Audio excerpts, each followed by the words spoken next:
నమస్కారం B news కి స్వాగతం నేను మీ మహంతి ముందుకినటి ముఖ్యాంశాలు వరుసగా మూడోసారి ప్రమాణ స్వీకారం చేయనున్న ప్రధాని మోడీ జూన్ 9వ తేదీ రాత్రి 7:15 ఢిల్లీలోని రాష్ట్రపతి భవన్లో ప్రమాణ స్వీకారం చేయనున్న మోడీ మంత్రివర్గ సభ్యులతోనూ రాష్ట్రపతి ద్రౌపది ముర్ము ప్రమాణ స్వీకారం చేయనున్న వైనం రాష్ట్రంలో ఎన్నికల ఫలితాల అనంతరం అక్కడక్కడ జరుగుతున్న వైసీపీ కవ్వింపు చర్యలు దాడులపై టీడీపీ అధినేత చంద్రబాబు ఆరా కొన్ని చోట్ల వైసీపీ టీడీపీ శ్రేణుల మధ్య నెలకొన్న ఉద్రిక్తతలు వైసీపీ కవ్వింపు చర్యల పట్ల అప్రమత్తంగా ఉండాలని తెలుగుదేశం పార్టీ కేడర్కు చంద్రబాబు సూచన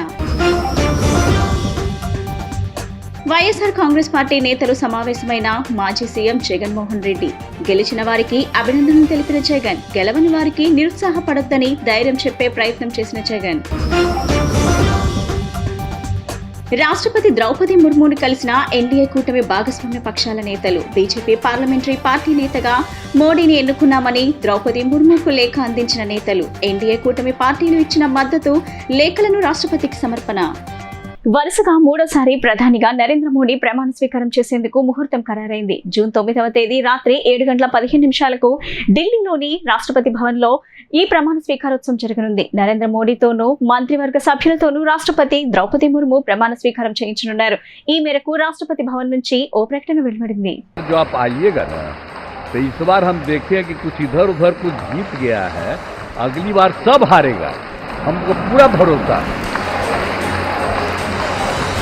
As long as you are the Prime Minister of this country, our country will never bow down to anyone, sir.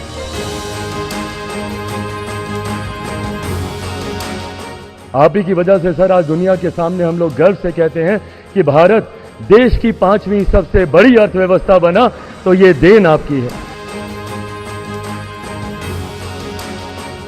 Bharatiya Janata party के संसदीय दल के नेता एवं एनडीए के संसदीय दल के नेता व लोकसभा के नेता के रूप में माननीय नरेंद्र मोदी जी के नाम का प्रस्ताव करता हूं।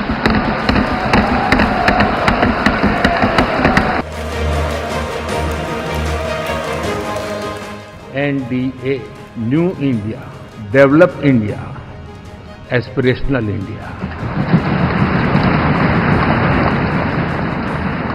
ये एनडीए ये सत्ता प्राप्त करने का या सरकार चलाने का कुछ दलों का जमावड़ा नहीं है, ये राष्ट्र प्रथम की मूल भावना से नेशन फर्स्ट के प्रति कमिटेड वैसा ये समूह है। गठबंधन के इतिहास में तो ये सबसे मजबूत गठबंधन की सरकार है, लेकिन कोशिश ये की गई कि इस विजय को स्वीकार न करना, लेकिन देशवासी जानते हैं कि न हम हारे थे न हम हारे हैं। हम विकास का नया अध्याय लिखेंगे, गुड गवर्नेंस का नया अध्याय लिखेंगे, जनता जनार्दन की भागीदारी का नया अध्याय लिखेंगे और सब मिलकर के विकसित भारत के सपने को साकार करके रहेंगे। हमारे संस्कार ऐसे हैं कि विजय की गोद में उन्माद पैदा नहीं होता है और न ही पराजित लोगों के प्रति उपहास करने के हमारे संस्कार है। मेरे लिए जन्म सिर्फ और सिर्फ वन लाइफ वन मिशन, और वो है मेरी भारत माता।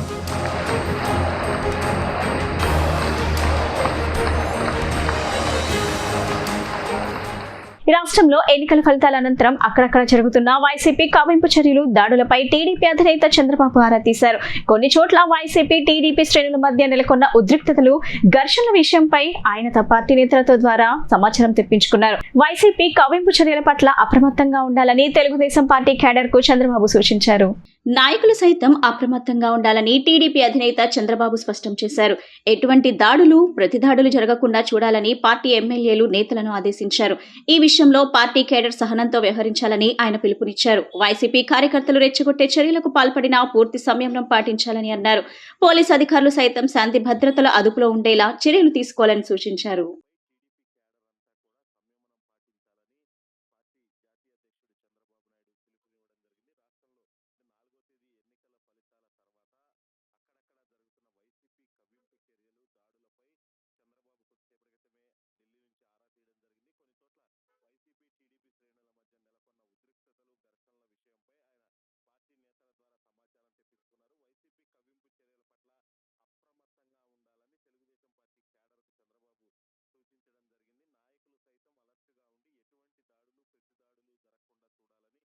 మాజీ సీఎం జగన్మోహన్ రెడ్డితో వైఎస్ఆర్ కాంగ్రెస్ పార్టీ నేతలు సమావేశమయ్యారు. గెలిచిన వారికి జగన్ అభినందనలు తెలియజేశారు. గెలవని వారికి నిరుత్సాహపడద్దని ధైర్యం చెప్పే ప్రయత్నం చేశారు.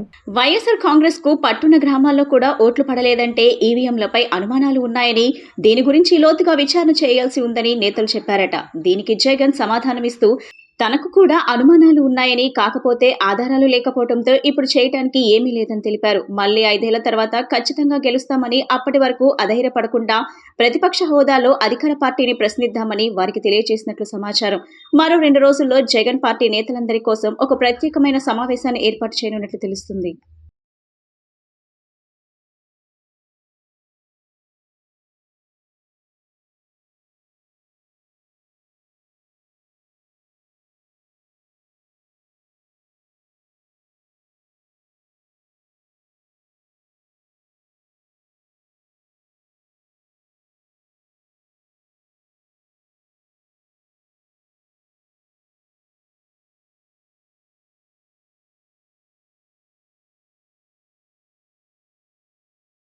ఎన్డీఏ కూటమి భాగస్వామి పక్షాల నేతలు రాష్ట్రపతి ద్రౌపది ముర్మును కలిశారు. బీజేపీ పార్లమెంటరీ పార్టీ నేతగా మోడీని ఎన్నుకున్నామని, ఆ మేరకు ద్రౌపది ముర్ముకు లేఖ అందించారు. ఈ తీర్మానాన్ని సమర్థిస్తూ ఎన్డీఏ కూటమి పార్టీలు ఇచ్చిన మద్దతు లేఖలను కూడా రాష్ట్రపతికి సమర్పించారు. బీజేపీ జాతీయ అధ్యక్షుడు జేపీ నడ్డా ఆధ్వర్యంలో ఎన్డీఏ కూటమి నేతలు అమిత్ షా, రాజ్నాథ్ సింగ్, చంద్రబాబు, పవన్ కళ్యాణ్, నితీష్ కుమార్, ఏక్నాథ్ షిండే, కుమారస్వామి, చిరాగ్ పాస్వాన్, అనుప్రియ పటేల్ తదితరులు రాష్ట్రపతి భవన్ కు వచ్చి ద్రౌపది ముర్మును కలిశారు. కాగా ఈ రోజు కేంద్ర కేబినెట్ సభ్యుల వివరాలు వెల్లడయ్యే అవకాశాలు. ఆ దిశగా ఎన్డీఏ నాయకత్వం కసరత్తులు ముమ్మరం చేసింది.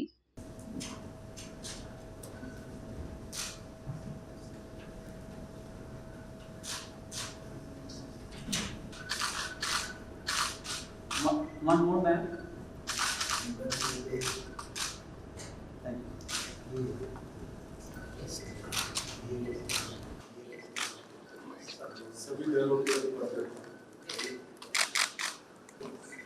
Sir.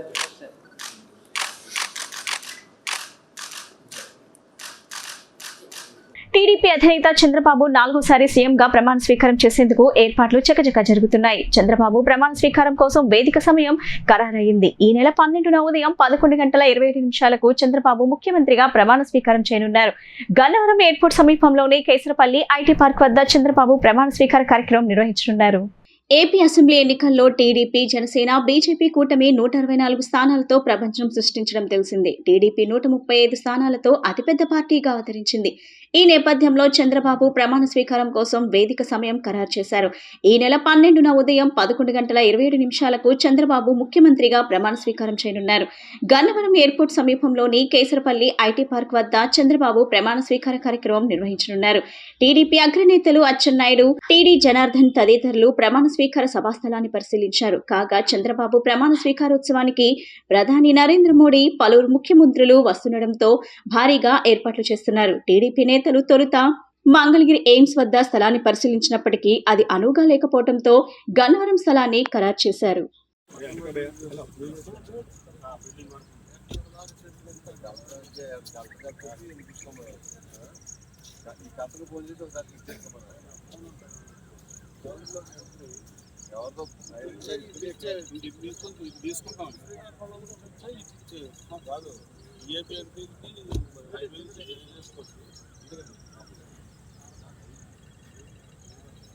చంద్రబాబు వంటి విజనరీ నేత వద్ద సీఎస్ గా పనిచేసే అవకాశం రావడం ఆనందం కలిగిస్తుందని ఏపీ నూతన సీఎస్ నీరబ్ కుమార్ ప్రసాద్ తెలిపారు. సీఎం గా చంద్రబాబు ప్రమాణ స్వీకారం, ప్రధాని నరేంద్ర మోడీ వస్తుండటం వంటి అంశాలపై సమీక్ష జరిపినట్టు వెల్లడించారు. ప్రధాని మోడీ వస్తున్నందున భద్రతకు సంబంధించి డీసీపీకి సూచనలు చేశామని సీఎస్ పేర్కొన్నారు. పలువురు సీఎంలు వస్తున్నందున ప్రోటోకాల్ కోసం ప్రత్యేక బృందాలు ఏర్పాటు చేసినట్టు సీఎస్ నీరబ్ కుమార్ వివరించారు. వీఐపీలకు ఒక్కో బృందం ప్రత్యేక ఏర్పాట్లు చేస్తుందని తెలిపారు. చంద్రబాబు ప్రమాణ స్వీకారం కోసం 2 స్థలాలను పరిశీలించామని, మంగళగిరి ఎయిమ్స్, గన్నవరం విమానాశ్రయం వద్ద స్థలాలు పరిశీలించామని చెప్పారు. చంద్రబాబు నిర్ణయం వెలువడగానే యుద్ధ ప్రాతిపదికన ప్రమాణ స్వీకారం ఏర్పాట్లు చేస్తామని సీఎస్ నీరబ్ కుమార్ పేర్కొన్నారు.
सरस्वती स्वरूपिणी कनकदुर्गाम्बा परदेवतानुग्रह प्रसाद सिद्धिरस्तु लक्ष्मी प्रसन्न वेंकटेश्वर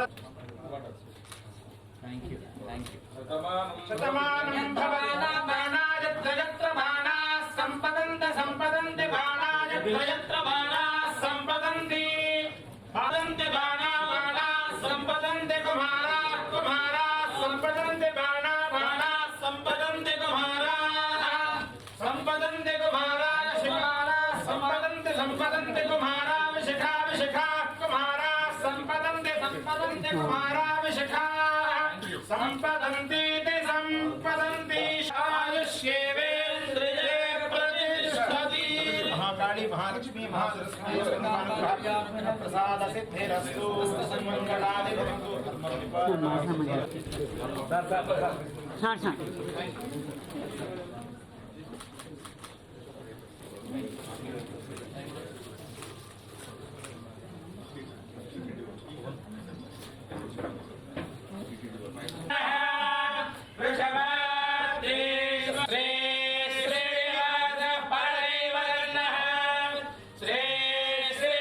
తెలుగు మీడియా మొగల్గా పేరు పొందిన ఈనాడు సంస్థల చైర్మన్ రామోజీరావు తీవ్ర అస్వస్థతకు గురయ్యారు. ఆయన ఆరోగ్యం క్షీణించడంతో కుటుంబ సభ్యులు హుటాహుటిన హైదరాబాద్ లోని నానక్రామ్ గూడలోని ఆసుపత్రికి తరలించారు. ప్రస్తుతం ఆయన ఆరోగ్య పరిస్థితి విషమంగా ఉండటంతో వెంటిలేటర్ మీద వైద్యం అందిస్తుండగా తుదిశ్వాస విడిచారు. ఈ నెల 5న ఆయనకు శ్వాస తీసుకోవడంలో ఇబ్బంది తలెత్తడంతో పరీక్షించిన వైద్యులు స్టెంట్ అమర్చారు. స్టెంట్ వేసిన తర్వాత ఆయన ఆరోగ్య పరిస్థితి కొంచెం క్రిటికల్ గా మారడంతో ఆసుపత్రిలో చేరించారు. ఇక 87 ఏళ్ల రామోజీరావు గత కొంతకాలంగా పలు అనారోగ్య సమస్యలతో బాధపడుతున్నారు.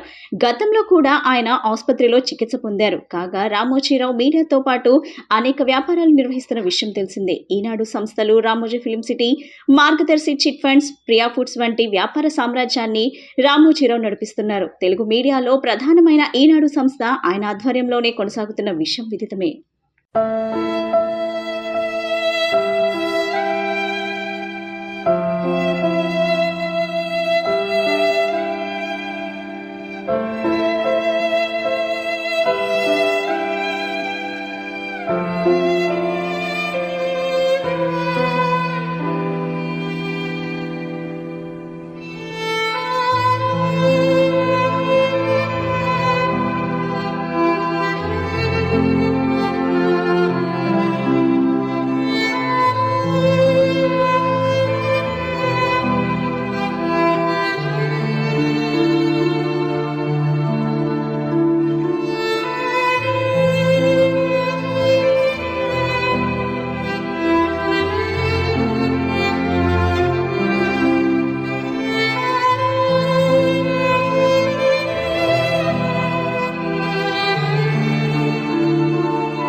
విజయవాడలో హైటెన్షన్ వాతావరణం నెలకొంది. విజయవాడలో వల్లభనేని వంశీ ఇంటి వద్ద యుద్ధ వాతావరణం ఏర్పడింది. టీడీపీ నేతలు, కార్యకర్తలు ఆందోళనకు దిగడంతో వల్లభనేని వంశీ ఇంటి వద్ద హైటెన్షన్ నెలకొంది. పోలీసులు, కేంద్ర బలగాలు అడ్డుకుంటున్నా ఎవరు దాడిని ఆపలేకపోయారు. ఆందోళనకారుల వాహనాల్లో పోలీసులు తనిఖీలు చేయగా పెద్ద పెద్ద కత్తులు, ఇటుకలు, కర్రలు కనిపించాయి. వాటన్నింటినీ పోలీసులు స్వాధీనం చేసుకుని సీజ్ చేసినట్లు మాచవరం సీఐ గుణరాం తెలిపారు.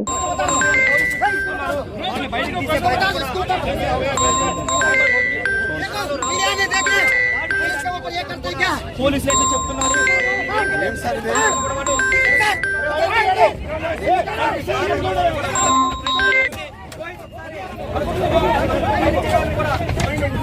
గొల్లప్రోలు మండలం వన్నెపూడి గ్రామంలో టీడీపీ నేత వర్మ కారుపై దాడి చేసి అద్దాలు ధ్వంసం చేశారు. ఈ దాడి ఘటనపై మాజీ ఎమ్మెల్యే వర్మ స్పందించారు. 5-6 నెలల కింద టీడీపీ నుంచి వెళ్లిపోయి జనసేనలో చేరిన వారు తనపై దాడికి పాల్పడ్డారని ఆరోపించారు. కాకినాడ ఎంపీ ఉదయ్ శ్రీనివాస్ మనుషులే ఈ కార్యకర్తలు అని వర్మ ఆరోపిస్తున్నారు.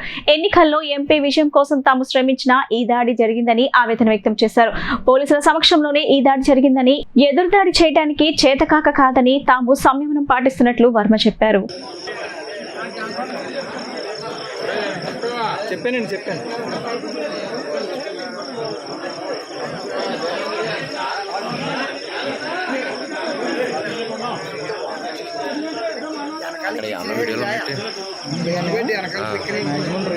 కొట్టడానికి వచ్చారంతే.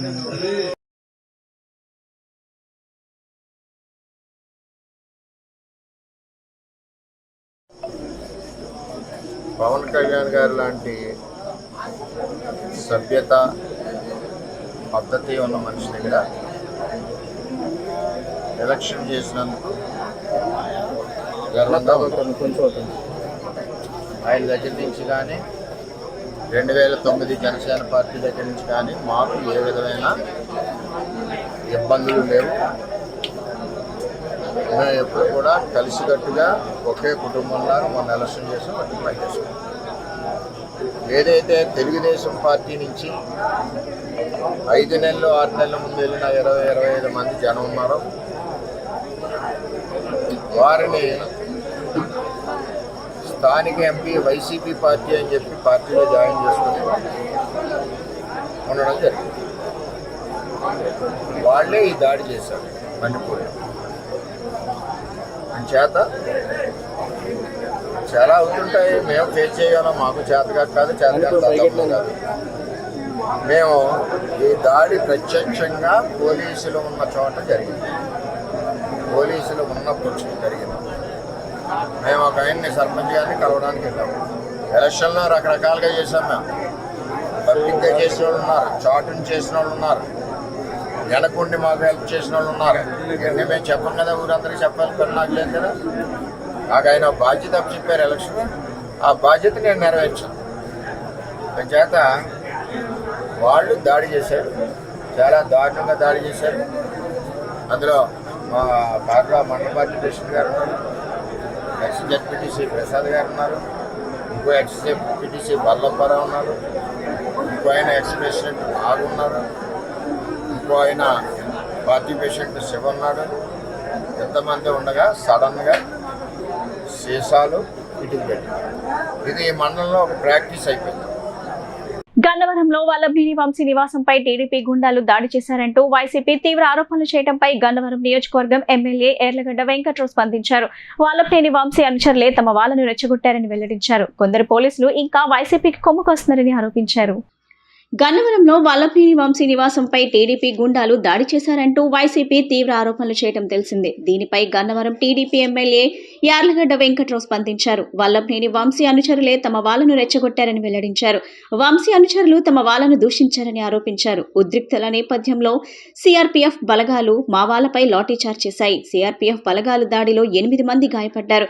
కొందరు పోలీసులు ఇంకా వైసీపీకి కొమ్ము కాస్తున్నారు. మా కార్యకర్తల్లో 5 కనిపించడం లేదు, వారిని వెంటనే విడిచిపెట్టాలని ఏర్లగడ్డ వెంకట్రావు డిమాండ్ చేశారు. ఈరోజు సాయంత్రం తెలుగుదేశం పార్టీ కార్యకర్తలు టీ స్టాల్ దగ్గర ఉంటే ప్రత్యర్థి వర్గం వాళ్ళు రెచ్చగొడితే వీళ్ళు అక్కడికి వెళ్ళారంట. నేనైతే అక్కడ సీన్లు లేను. సో వెళ్ళిన తర్వాత అక్కడ జరిగిన పరిణామాల్లో పోలీసు వారు దారుణంగా కొట్టడం జరిగింది. తెలుగుదేశం పార్టీ కార్యకర్తలు ఆ రోజు ఈ రోజు కూడా అలాంటి పరిస్థితి ఎదుర్కొనడం బాధాకరం. ప్రభుత్వం మారిన తర్వాత కూడా పోలీసులు తీరు మార్చుకోకుండా ఏసీపీ ఎస్పీ కానీ సిఐ కానీ అమానుషంగా కొట్టడం, సిఆర్పీఎఫ్లను పెట్టి కొట్టేస్తడం పరాకాష్ఠగా నేను భావిస్తున్నా. అంటే విజయవాడ టౌన్లో విజయవాడ కమిషనరేట్లో తెలుగుదేశం పార్టీ కార్యకర్తలు వైసీపీ కార్యకర్తలు రెచ్చగొడితే అక్కడికి వెళ్ళి వాళ్ళకి రక్షణ కల్పించారు తప్ప వెళ్ళిన వీళ్ళ మీద దాడి చేసి ఇంకా వైసీపీ ప్రభుత్వం ఉన్నట్టుగా వాళ్ళు భావిస్తున్నారు. గతంలో ఇదే పరిస్థితులు ఉన్నాయి. నా నియోజకవర్గంలో పోలీస్ స్టేషన్ ఉన్నా వేస్ట్ అని చెప్పా మీ మీడియాతో. అన్ని అక్రమ కేసులు, ఎవడు దెబ్బలు తిన్నాడు ఆడి మీదే కేసులు పెడతారు.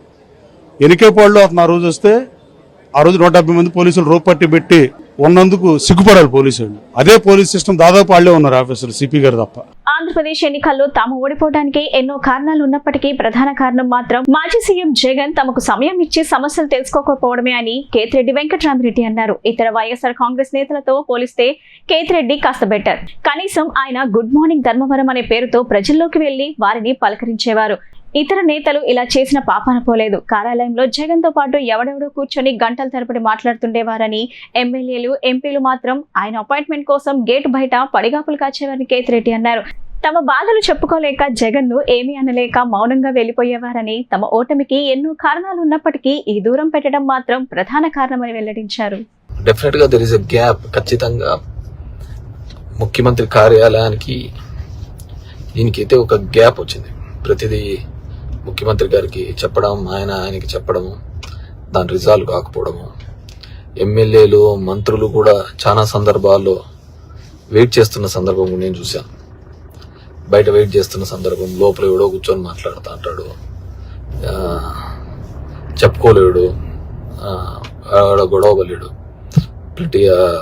ఇది చేసుకుంటా ఏమంటే ముఖ్యమంత్రి గారికి ఆయనకి చెప్పినాడు, ఆయన చేయండి పని అని చెప్పి చెప్తుంటాడు. నౌ దే ఆర్ ఆల్ ఇది అనమాట. కానీ నష్టపోయినది మాత్రం ఎవరున్నారంటే నాయకత్వం. ఖచ్చితంగా ఐ స్ట్రాంగ్లీ బిలీవ్ వాళ్ళైతే ఒక గ్యాప్ నైతే, సీఎం ఆఫీస్ అయితే ఖచ్చితంగా ఒక గ్యాప్ నైతే క్రియేట్ చేసినారు. అది ప్రజాప్రతినిధులకును సీఎం గారికి ఒక గ్యాప్ నైతే క్రియేట్ చేయగలిగినారు. డైరెక్ట్ గా వీళ్ళు కూడా సమస్యను చెప్పుకోలేని పరిస్థితులలో వీళ్ళు కూడా ఉన్నారు. ఆ సమస్య రిజాల్వ్ అవుతుంది. ఇప్పుడు నేనున్నాను మా ధర్మవరంలో ల్యాండ్ అక్విజిషన్ కోసం, ఫ్లైఓవర్ ల్యాండ్ అక్విజిషన్ కోసం ఒక 100 సార్లు తిరిగింటాను. జస్ట్ ఆ డబ్బులు అయిపోతుంది అని చెప్పేసి. ఒక బీటీ రోడ్డు కోసము, గుంతలు పడిన రోడ్డు కోసం అయితే ఒక 40 సార్లు ఫైనాన్స్ సెక్రటరీ దగ్గరికి, రావత్తు వాళ్ళ దగ్గరికి అయితే ఇట్ రియల్లీ లైక్ ఆ ఫైల్ నెంబర్లు వాళ్ళకి పెట్టడము, వాళ్ళు పర్సూ చేయడం.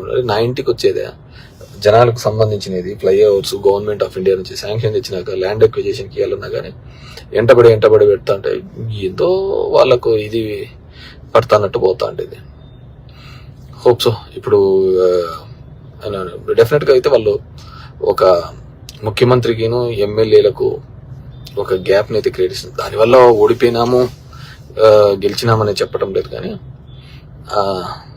రిలేషన్ అయితే చెడగొట్టగలిగినారు వాళ్ళైతే సీఎంలు. వాళ్ళకి ఏముంటుంది చెప్పు పొలిటికల్ గా దీనికి సంబంధించి. సో నేను నిన్న రాజా చెప్పిన దాన్ని ఖచ్చితంగా ఏకీభవిస్తా. సో నేను అంత కఠినంగాను ఇది చెప్పలేను, కానీ చాలా సందర్భాల్లోనూ కూడా నేను మాట్లాడినాను. నేను అందుకే దాని దగ్గర పోవడం కూడా తగ్గించినాను. నేను చెప్తున్నాను, ఒక flyover the government of India sanction 1 year, it took 1 year for them to give land acquisition amount. అంతా కలిసిన 15 కోట్లు 20 కోట్లు ఉండదు. దాన్ని ఇవ్వడానికి కూడా అంత టైం తీసుకొని చేసే కార్యక్రమం చేయడం జరిగింది అన్నమాట. వార్తలు ముగించే ముందు ముఖ్యాంశాలు మరోసారి. వరుసగా 3వ ప్రమాణ స్వీకారం చేయనున్న ప్రధాని మోడీ జూన్ 9వ తేదీ రాత్రి 7:15 ఢిల్లీలోని రాష్ట్రపతి భవన్లో ప్రమాణ స్వీకారం చేయనున్న మోడీ మంత్రివర్గ సభ్యులతోనూ రాష్ట్రపతి ద్రౌపది ముర్ము ప్రమాణ స్వీకారం చేయనున్న వైనం. రాష్ట్రంలో ఎన్నికల ఫలితాల అనంతరం అక్కడక్కడ జరుగుతున్న వైసీపీ కవ్వింపు చర్యలు, దాడులపై టీడీపీ అధినేత చంద్రబాబు ఆరా. కొన్ని చోట్ల వైసీపీ టీడీపీ శ్రేణుల మధ్య నెలకొన్న ఉద్రిక్తతలు. వైసీపీ కవ్వింపు చర్యల పట్ల అప్రమత్తంగా ఉండాలని తెలుగుదేశం పార్టీ కేడర్కు చంద్రబాబు సూచన. వైఎస్ఆర్ కాంగ్రెస్ పార్టీ నేతలు సమావేశమైన మాజీ సీఎం జగన్మోహన్ రెడ్డి. గెలిచిన వారికి అభినందనలు తెలిపిన జగన్, గెలవని వారికి నిరుత్సాహపడొద్దని ధైర్యం చెప్పే ప్రయత్నం చేసిన జగన్. రాష్ట్రపతి ద్రౌపది ముర్మును కలిసిన ఎన్డీఏ కూటమి భాగస్వామ్య పక్షాల నేతలు. బీజేపీ పార్లమెంటరీ పార్టీ నేతగా మోడీని ఎన్నుకున్నామని ద్రౌపది ముర్ముకు లేఖ అందించిన నేతలు. ఎన్డీఏ కూటమి పార్టీలు ఇచ్చిన మద్దతు లేఖలను రాష్ట్రపతికి సమర్పణ. ఈ బులెటిన్ ఇంతటితో సమాప్తం. తిరిగి మరో బులెటిన్ కలుద్దాం. నమస్కారం.